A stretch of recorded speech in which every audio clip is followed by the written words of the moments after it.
tape was familiar. It was that of Sophie Neveu. "Bonjour, vous êtes bien chez Sophie Neveu," the woman's voice said.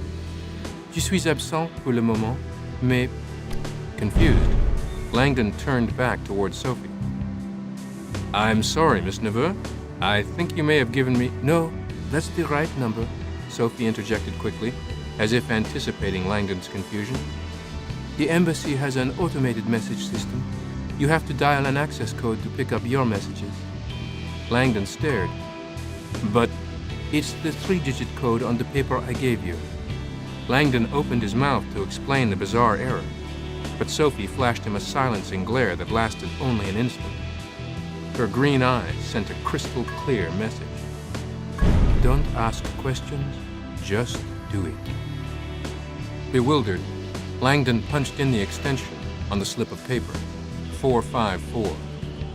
Sophie's outgoing message immediately cut off, and Langdon heard an electronic voice announce in French, "You have one new message."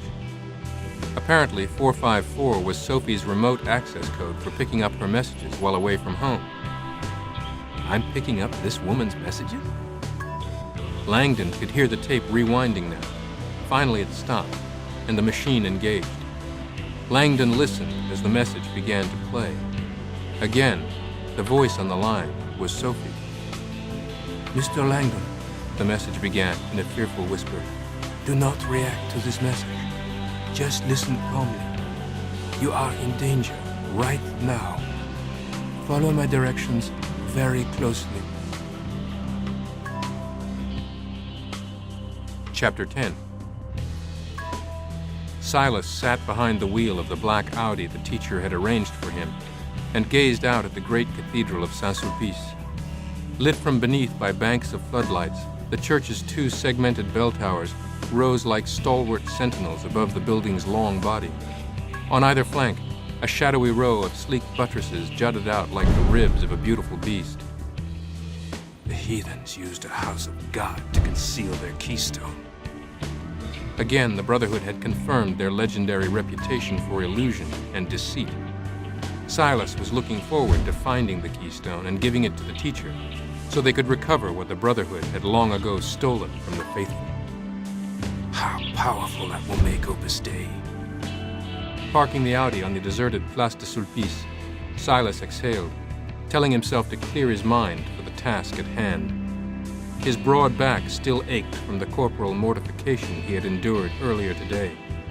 And yet the pain was inconsequential compared with the anguish of his life before Opus Dei had saved him. Still, the memories haunted his soul. "Release your hatred," Silas commanded himself. "Forgive those who trespassed against you."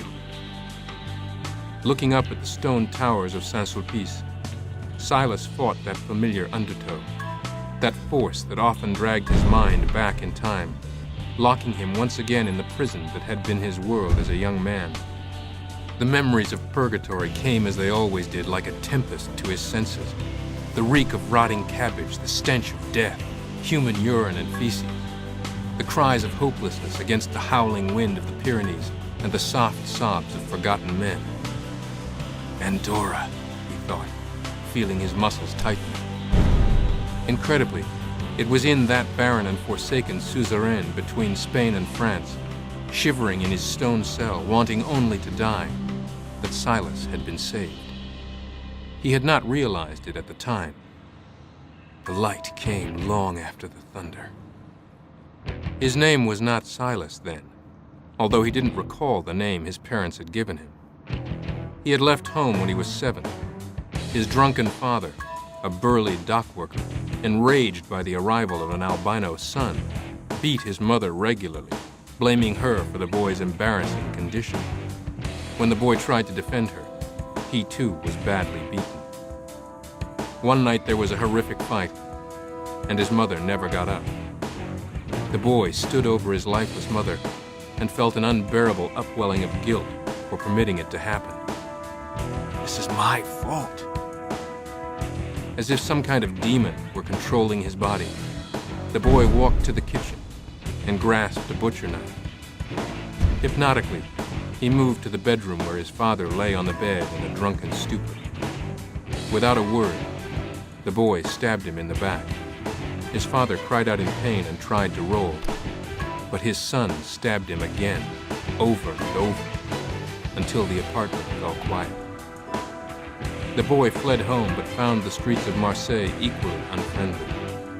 His strange appearance made him an outcast among the other young runaways, and he was forced to live alone in the basement of a dilapidated factory, eating stolen fruit and raw fish from the dock.